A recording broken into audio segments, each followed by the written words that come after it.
simplicité, parce que vous savez que je sais que certains d'entre vous sont curieux, et donc vont être amenés à... Mesdames et messieurs, alors monsieur le président de la communauté de communes Bassé-Montois, messieurs les médecins, monsieur le directeur de l'hôpital de Provins, là notre architecte, il s'est fait remarquer. Il était toujours à l'heure au rendez-vous chantier. Mais là, bonjour monsieur l'architecte. Juste. Bonjour, très bien, merci. Voilà, on connaît les... Allez-y, allez-y.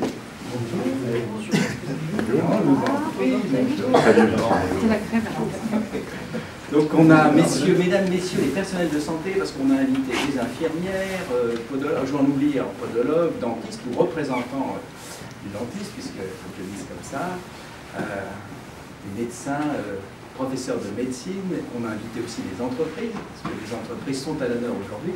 Alors pour ceux qui ont connu cet ancien bâtiment, donc, qui était auparavant la maison de la famille de la communauté de communes du Montois, donc les choses ont bien changé. Donc je vous inviterai à visiter tout à l'heure. Alors quelques chiffres d'abord, parce que vous savez que quand un maire parle, il donne toujours quelques chiffres. Alors j'ai fait quelques recherches, en recherchant, bonjour Pierre, sur les 10 dernières années, la Seine-et-Marne a perdu 18% de médecins. 18% de médecins, c'est à la fois un chiffre qui paraît faible, et qui est énorme par rapport à notre territoire, un chiffre qui atteint 35% sur le canton de Provins.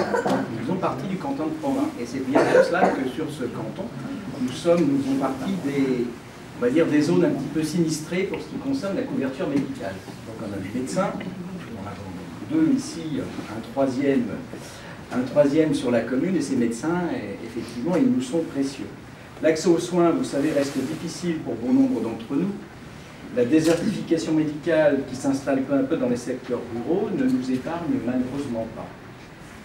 Après plusieurs mois de travaux, alors l'architecte, on a commencé il y a plus de 6 mois, je crois. Il y a 5 mois et demi. Il y a 5 mois et demi. Le budget s'est établi à 255 418 €, après les derniers chiffres qui m'ont été communiqués. 255 418 € pour aménager quoi? Pour aménager 4 cabinets médicaux, vous allez les visiter, les voir dans quelques temps, une salle d'attente, un secrétariat, je me tourne vers vous madame, un secrétariat donc commun et partagé, et puis aménagé. Bon, alors j'ai bloqué la porte, je sais que ça ne se fait pas, mais c'est une porte qui est sécurisée pour permettre à la fois aux patients de venir voir les médecins en toute quiétude et pour permettre à nos médecins de travailler dans de bonnes conditions. Évidemment, la commune de Donne-Marie a sollicité une aide substantielle qu'on a obtenue grâce au concours de la communauté de communes. Alors ça s'appelle, j'ai noté, la dotation de soutien à l'investissement local, DECIL. Voilà, cette dotation de soutien à l'investissement local d'un montant d'environ 160 000 €, donc c'est une somme qui est quand même importante, nous a permis d'ouvrir aujourd'hui le pôle santé municipal de Donne-Marie-Montier. Alors, ce pôle santé, il ouvrira ses portes dans quelques mois, ou dans quelques semaines. Nous sommes entendus avec les deux médecins qui sont ici, donc je les remercie, Pascal Lois et Jean-Pierre Alizon. Chacun ont choisi leur cabinet. Alors, quelqu'un me posait la question de savoir quand est-ce que ça va être ouvert. Ça sera ouvert si le déménagement est prévu le 8 février 2020. C'est à la fois dans quelques mois, mais ça va arriver assez vite. Alors, pourquoi le 8 février? Parce que on s'est réunis plusieurs fois avec les médecins. C'est vrai que c'est du côté de votre conseil de l'ordre, c'est le temps de faire les papiers, le temps d'avoir Internet, enfin un certain nombre de petites choses. Alors il n'y a pas un grand déménagement, mais c'est quand même un déménagement qu'il s'agit de mener à bien, puisque c'est quelques kilos de dossiers, si j'ai bien compris. Et ensuite, voilà, des tables d'examen, des tables, des chaises, etc., etc. Ce cabinet médical est installé au centre de notre commune, en lieu et place de l'ancienne maison de la famille, de l'ancienne maison de retraite, pour ceux qui l'ont connue, parce qu'on dit que certains ont connu l'ancienne maison de retraite ici. Il y a un espace secrétariat, et il y a 4 cabinets médicaux, je vous le disais, et un appartement qui est à disposition du médecin, puisqu'on nous a aussi fait savoir qu'il était important pour la médecine rurale, et en ce qui concerne la médecine rurale, de pouvoir disposer d'un appartement pour d'éventuels remplacements. Donc il y a un appartement qui est installé juste au-dessus, et qui est mis... qui fait partie du pôle santé, des médecins, dentistes, des pharmaciennes, des infirmiers, des kinés, des podologues, ostéopathes, etc., etc. Pour une petite commune comme Donne-Marie-Gentilly, c'est à la fois précieux et puis c'est à la fois quelque chose, enfin, un savoir-faire qu'il nous faut absolument préserver. Trouver de nouveaux praticiens maintenant, vous l'avez, tout le monde sait compter, nous avons 4 cabinets médicaux, il y a 2 médecins qui s'installent dans quelques mois, il nous reste donc 2 cabinets qui sont disponibles. Alors nul doute qu'on va faire comme les autres communes, on va mettre des annonces, ça c'est la chose la plus facile, mais tout le travail maintenant consiste justement à s'entendre avec l'hôpital de province. C'est pour ça que son directeur, M. Tonneau, nous accompagne dans cette recherche, dans cette quête, j'allais dire, mais c'est une recherche, pour nous permettre de trouver le moyen que ces cabinets médicaux soient effectivement, qui sont disponibles, soient effectivement octroyés à des médecins. Alors je sais qu'il y a il y a beaucoup de possibilités, puisque, si j'ai bien compris, on peut être à la fois médecin salarié en hospitalier et avoir exercé aussi cette profession de manière libérale. Je sais aussi qu'on va être aidé dans notre recherche par un ami professeur de médecine qui, avec les connaissances qu'il peut avoir dans le monde de l'éducation, de l'école de médecine, pourra peut-être nous amener, vous savez, on cherche toutes les pistes qu'on doit apprendre. Et si vous-même, parmi vos proches, vous avez un médecin qui voudrait s'installer sur notre commune, sachez que nous l'accueillerons à la fois avec bienveillance et puis avec beaucoup de sympathie. Donc voilà, l'appel est lancé. Merci à tous, donc, à la fois de promouvoir notre commune, merci à nos médecins, merci à nos infirmiers, kinés, podologues, dentistes, de continuer à développer notre offre de soins. Merci à la communauté de communes Bassé-Montois de nous avoir accompagnés dans nos projets. Merci également à l'architecte qui nous a permis de mener à bien ce projet, aux entreprises. Monsieur Chevrier, je ne sais plus où il est par là, voilà, il est là-bas derrière, l'entreprise Montelec. Monsieur Bigot, Mirvaux, c'est le miroitier, c'est ça. Monsieur Bigot, c'est le plombier, voilà. Et puis le peintre, son nom m'échappe. Voilà. Merci Karine. Et merci à Karine d'avoir participé aussi à ce chantier. Donc voilà, vous allez visiter, maintenant je vous invite à faire un petit tour. Alors, on va commencer par, je sais pas, le cabinet du docteur Alison, puisque ça va être son futur cabinet. Les cabinets sont un peu disposés toujours de la même manière. À savoir, vous avez à la fois un espace pour recevoir les patients, puis un espace consultation. Voilà comment ça a été pensé. Alors, vous avez un espace un peu plus privé pour le médecin, et puis un espace un peu plus public. Insonorisé, alors, c'est insonorisé, bien évidemment. C'est climatisé, parce que bon, même si ici, on avait fait l'expérience quand c'était encore la maison de la famille, c'est un espace un peu... Voilà, avec la verrière, c'est agréable, il y a de la lumière, mais en même temps, ça peut être très chaud l'été, donc c'est un espace climatisé et sécurisé, puisque j'ai bloqué la porte, mais normalement, c'est une porte qui est un peu... voilà, qui est faite pour que personne ne puisse rentrer de manière invasive.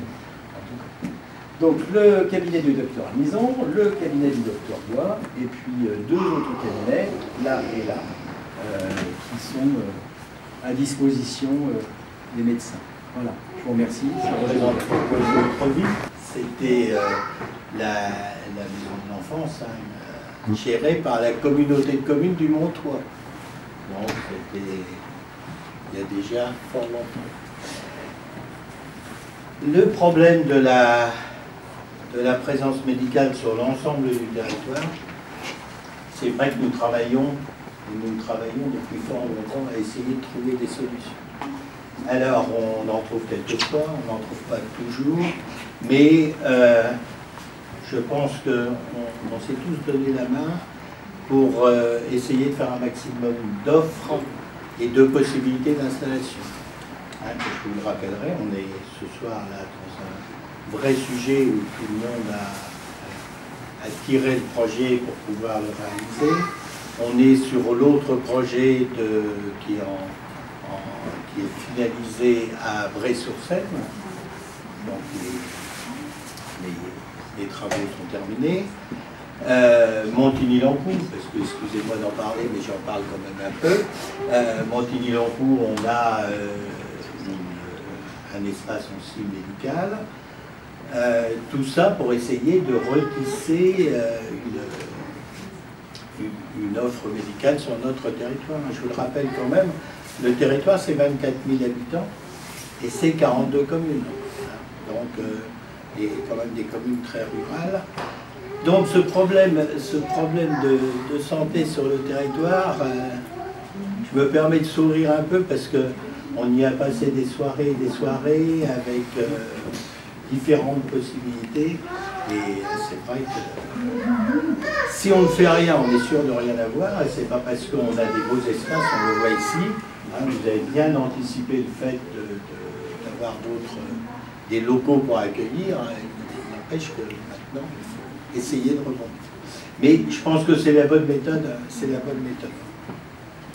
Alors un petit mot aussi en tant que président d'Interco, parce que vous savez, l'intercommunalité, c'est quoi hein, finalement? C'est encore une strate de plus, c'est compliqué, qu'est-ce qui se passe? Moi je vais vous résumer les choses très simplement, c'est d'essayer de faire ensemble ce qu'on ne peut pas faire seul.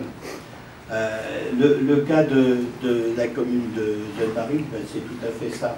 C'est-à-dire qu'on a eu des fonds d'État grâce au regroupement de l'intercommunalité. C'est-à-dire qu'on avait des projets, ce sont des projets qui ont été sélectionnés au niveau du territoire et ça permet ben, de pouvoir se faire financer. Et là, nous sommes vraiment sur des fonds d'État. Donc, le mot « faire ensemble ce qu'on ne peut pas faire seul », là, c'est vraiment la réalité des choses. C'est la réalité dans bien d'autres projets. Et puis, l'Interco, bah, permettez-moi de vous dire quand même qu'à Donne-Marie, on a un certain nombre de sujets. Alors, M. Hérault ne va pas me contredire, notre architecte, puisque la maison de l'enfance, c'est sa réalisation, hein, et c'est quand même quelque chose. Donc, nous avons commencé ici. Avant, ici, c'était une petite structure dans le presbytère. Nous allons travailler ici. Et puis, l'association de la coccinelle. Voilà. Et puis, je pense que là, on a mis en place quelque chose de pérenne, hein, que l'on a confié au titre du DSP. Mais c'est une belle réalisation parce que ça contribue à l'attractivité du territoire et à l'attractivité de Donne-Marie. Mais, puisqu'on parle de Donne-Marie, on va peut-être parler aussi à travers ce que l'on a eu comme financement. On a un sujet qui est important, c'est ce qu'on appelle l'église de Dontilly. L'église de Dontilly, église désacralisée, un bâtiment entièrement à réaliser l'étude préliminaire. Nous avons là, sur les 3 ans à venir, 480 000 € d'attribués sur l'église de Dontilly. 246 000 de tête immédiatement. Donc, ben voilà, que voulez-vous que je vous dise? Simplement que dans un bâtiment comme ça, il faut commencer à remettre des tuiles et rendre le bâtiment en dos. Hein? Voilà. Donc, ça sera une très belle aventure. Je peux vous dire que ça ne sera pas nous qui la finirons, mais ça sera une très belle aventure pour la sauvegarde de ce bâtiment. Donc voilà, je crois qu'on se voit beaucoup. Au titre de l'Interco, je voudrais aussi vous faire remarquer que l'État nous demande de nous regrouper, qu'il y a des sujets compliqués. Je vais vous donner un sujet là qui nous concerne. Les 42 communes vont avoir toute leur gestion de l'eau qui va être regroupée à travers un syndicat qui va regrouper le Provinois et bien au-dessus du Provinois jusqu'à pratiquement aux portes de Coulommiers. On le fait parce qu'on n'a pas d'autre solution, on le fait parce qu'on a été relativement bien subventionné et on le fait parce que de toute façon ça sera obligatoire de le faire avant 2026. Donc on a préféré se lancer dans l'aventure avec des financements intéressants. Mais pour tout vous dire, on y passe beaucoup de temps parce que aligner tous les actifs de 42 communes, tous les châteaux d'eau de 42 communes, toutes les façons de gérer les 42 communes, c'est très compliqué d'un point de vue administratif. Mais je voulais simplement vous dire que la communauté de communes, qui est une communauté de communes rurale, on répond, je pense, aux besoins d'équipement de l'ensemble du territoire. Et donc, Je suis très content d'être là ce soir parce que vous, habitants de Donne-Marie, vous pouvez voir qu'on travaille ensemble pour réaliser quelque chose qui est intéressant de garder les services sur le territoire. Voilà ce que je voulais vous dire ce soir. J'ai oublié d'excuser le département. Sandrine Sozinski, qui devait être là, était retenue après moi pour des raisons professionnelles. Mais d'un autre côté, c'est vrai que dans cette aventure-là, ce sont surtout des fonds d'État qui ont été mobilisés et des fonds au niveau. Voilà, c'est je crois important de vous faire sentir tout le bénéfice d'être capable de travailler ensemble en milieu rural. Parce que, on va dire les choses aussi, 42 communes, 24 000 habitants dans cette grande Seine-et-Marne. L'autre jour, j'étais dans une réunion et assis à côté d'un de mes collègues. Et alors, je lui disais que j'étais un très grand président de communauté de communes, puisque j'avais 42 communes. Lui, effectivement, on en avait 15. Et il représentait 350 000 habitants. Voilà. Donc, ça vous montre la mesure de la vie en Seine-et-Marne et d'arriver à ce que le monde rural pèse un peu dans la gestion générale du territoire. Voilà, merci. Merci Roger, merci pour ces mots. Bah, écoutez, on va visiter, hein, avant de pouvoir boire un petit coup.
Bon, là, c'est votre cabinet, docteur.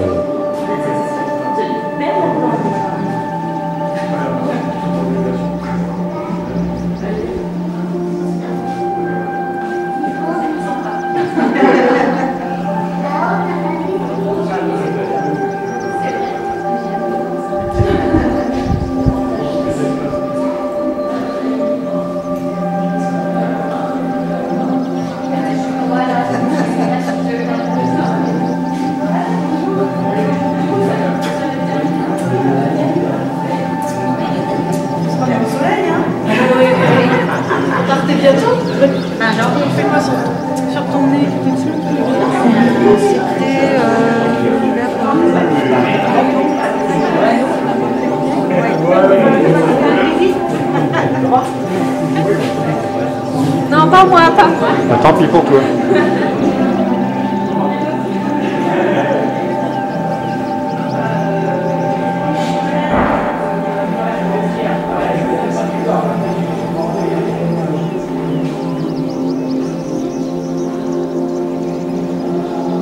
Alors, docteur,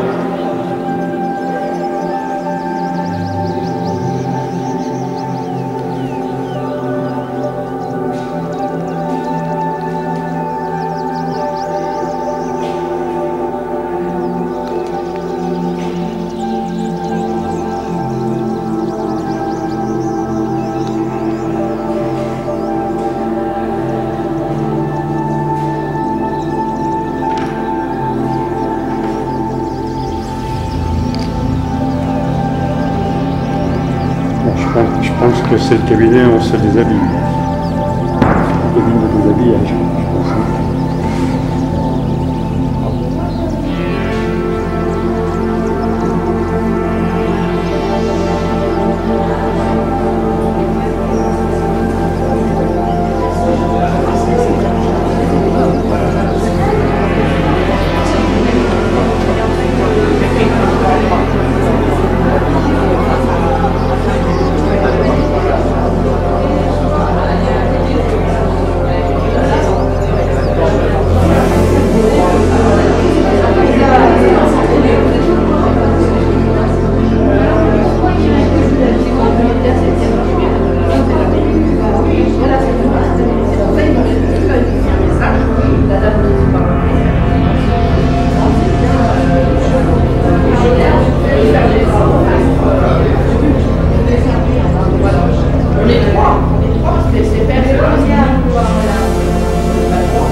Ça, c'est un cabinet encore libre.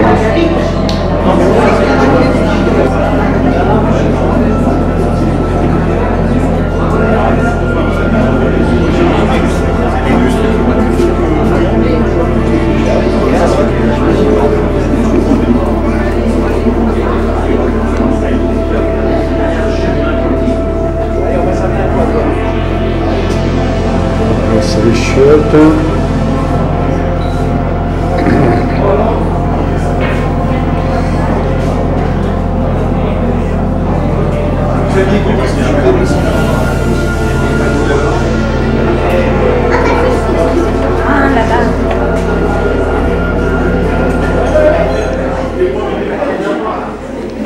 Alors, docteur, votre avis?